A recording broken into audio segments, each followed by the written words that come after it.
and welcome to World Nightly Report.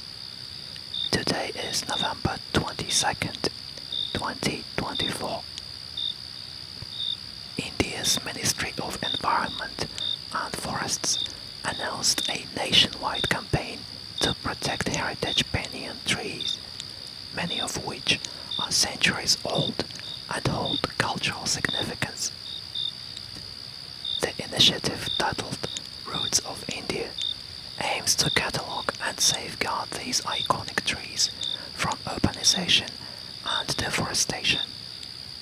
Environmentalists have welcomed the move, citing the banyan's ecological and symbolic importance. Known as the Tree of Life in Indian folklore, the banyan provides shade, supports biodiversity, and is often a focal point of village life. However, the rapid expansion of cities has led to the disappearance of many such trees. The campaign includes plans for fencing endangered banyans, public education programs, and the creation of heritage tree zones. Officials hope to involve local communities in tree preservation, a strategy that has proven successful in earlier conservation efforts. Critics argue that the campaign lacks clarity on funding and enforcement. Without adequate resources, they warn, the initiative risks becoming a symbolic gesture rather than a practical solution. Still, the announcement has sparked interest among environmental groups and nature enthusiasts. Several NGOs have already pledged their support, and the project is expected to roll out in early 2025. In Iceland, the annual Jólabóka flooded Yule Book Flood, a cherished tradition of gifting books during the holiday season, is embracing digital formats. For the first time, publishers are offering discounted ebooks and audiobooks alongside printed copies in an effort to reach younger audiences. This shift comes amid growing concerns about declining book sales and the environmental impact of printing. While traditionalists insist that the charm of Yule Book Flood lies in physical books, publishers argue that digital options ensure the tradition remains relevant in the modern age. Early sales data suggests mixed results. Printed books still dominate the market, but ebook downloads have seen a modest uptick. The audiobook format, particularly for Icelandic sagas and poetry, is gaining popularity among busy readers. Cultural critics have debated whether this digital pivot undermines the tradition or breathes new life into it. Either way, it reflects a broader trend of adapting old customs to contemporary realities. As the holiday approaches, Icelanders are once again preparing to immerse themselves in cozy reading nights, a tradition now slightly more high-tech. Bhutan held its inaugural National Kite Festival today in the Paro Valley, bringing together hundreds of participants to celebrate the art of kite making and flying. The event, aimed at promoting cultural activities and tourism, showcased kites made from locally sourced materials like bamboo and handmade paper. Participants competed in categories such as the highest flying kite, the most creative design, and team choreography. The festival also included workshops on traditional Bhutanese kite-making techniques. Organizers hope the festival will become an annual tradition, blending modern entertainment with Bhutan's focus on sustainable living. While the event attracted mainly domestic visitors this year, the Tourism Council of Bhutan plans to market it internationally in the future. Locals expressed joy at the initiative, describing it as a family-friendly activity that highlights Bhutan's connection to nature. However, the event faced some challenges, including strong winds that caused a few kites to crash spectacularly. The day ended with a serene sunset over the valley, as colorful kites dotted the sky, a scene described by attendees as magical and quintessentially Bhutanese. Uruguay has announced plans to become the first country in South America to mandate composting at the household level. The new policy, set to take effect in 2026, aims to reduce landfill waste and promote sustainable waste management practices. Under the program, residents will be required to separate organic waste, which will either be collected by municipal services or processed at home using government-provided composting kits. Officials estimate that organic waste constitutes over 50% of the country's landfill volume. Environmental experts have praised the initiative, but cautioned about potential challenges in rural areas where waste collection infrastructure is limited. The government has promised to address these concerns through targeted subsidies and community training sessions.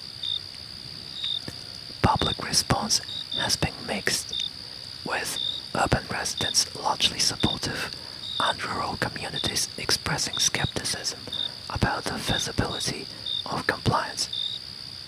Despite this, the policy marks a significant step in Uruguay's ongoing efforts to lead the region in environmental reforms. In Kenya, farmers in Machakos County are celebrating an unusually abundant mango harvest this year, attributed to favorable weather conditions and improved irrigation techniques. The harvest has provided a much-needed boost to local economies, with prices remaining stable due to increased supply. Exporters are optimistic about meeting growing international demand for Kenyan mangoes, particularly in Middle East and Europe. However, some farmers have expressed concerns about inadequate storage facilities, which could lead to post-harvest losses. To address this, the county government has pledged to establish cold storage centers in key agricultural areas. Experts have also recommended scaling up processing facilities to produce mango juice and dried mangoes, which could fetch higher profits. The bumper crop has reignited discussions about the need for better agricultural policies, including subsidies and access to modern farming equipment. For now, though, local markets are bustling, and mangoes have become a common sight in homes and street stalls across the region. In Malta, a proposed education reform bill has sparked a heated political debate, exposing deep partisan divides within the Mediterranean nation's parliament. The bill, introduced by the ruling Labour Party, seeks to standardize curriculums across all public and private schools to emphasize digital literacy and climate education. Supporters argue that the reforms are necessary to modernize Malta's education system and prepare students for a rapidly changing world. Labour MPs have described the proposal as forward-looking investment in the country's future workforce, highlighting its alignment with European Union educational benchmarks. Opposition from the National Party, however, has been swift and vocal. Critics contend that the bill undermines school autonomy and imposes a one-size-fits-all approach on diverse educational institutions. Nationalist MPs also accuse the government of sidelining key stakeholders, such as teachers' unions and parent associations, during the drafting process. Public opinion is equally polarized. Supporters praise the focus on climate education, considering Malta's vulnerability to rising sea levels and extreme weather. On the other hand, detractors warn that the emphasis on technology could marginalize traditional subjects like arts and humanities, which they view as central to Maltese cultural heritage. The debate reached a boiling point during a parliamentary session earlier this week when tempers flared and members from both sides traded accusations of fear-mongering and incompetence. Labour leaders have expressed willingness to consider amendments, but the Nationalist Party insists on a complete redraft of the bill. As the controversy drags on, protests are planned by both supporters and opponents in Valletta next week. The outcome of the education reform battle could significantly influence Malta's political landscape ahead of next general election. Moving on to markets. Skyline Foods Co., stock symbol SFC, a mid-sized frozen foods company, saw a 0.5% rise, closing at $21.43. The company has recently expanded its plant-based product line, introducing frozen vegan pizzas. Early reviews have been mixed, but sales have shown a gradual increase, particularly in urban markets.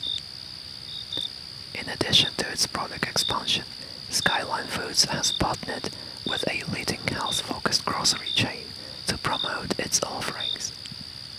Analysts note this collaboration as a strategic move to capture a growing demographic of health-conscious consumers. Solar Bright Energy, stock symbol SPE, climbed 0.8% today, finishing at $42.12. The company announced a new solar farm project in Texas, expected to generate power for over 10,000 homes. Investors view this as a promising step in expanding the company's renewable energy portfolio. The company's CEO also hinted at a potential joint venture with an international renewable energy firm, which could open doors to projects in Europe and Africa. Details are scarce, but the market responded positively to the news. Velvet Threads, stock symbol VT. The high-end fabric producer Velvet Threads saw a slight dip of 0.2%, closing at $58.09. Recently, the company has faced supply chain issues due to raw silk shortages, but it remains a favorite among luxury brands. Despite current challenges, Velvet Threads has announced plans to diversify its supply chain by investing in local production hubs. This move aims to reduce dependency on international suppliers and strengthen its resilience to market fluctuations. Coastal Fisheries Limited, stock symbol CFL, known for sustainable seafood, rose 0.3% to $29.87. The company recently inked a deal with a major grocery chain in Japan, solidifying its foothold in the Asian market. Analysts remain cautiously optimistic about its growth potential. In a related development, Coastal Fisheries revealed plans to adopt blockchain technology to enhance traceability in its supply chain. This initiative is expected to boost consumer confidence and the sustainability of its products. Aqua Green Solutions, stock symbol AGS, a producer of eco-friendly water systems, closed at $19.75, up 0.4%. The company unveiled a new desalination technology targeting arid regions, which could significantly enhance its market appeal if widely adopted. The company has also secured a small grant from an international environmental organization to pilot its technology in North Africa. The development highlights AquaGreen's commitment to solving global water scarcity issues.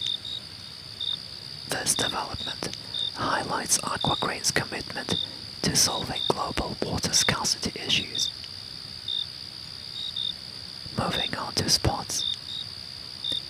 In the Singapore Premier League, Hougang United secured a 2-1 victory against Balestier Khalsa in a match marked by methodical passing and decisive late header.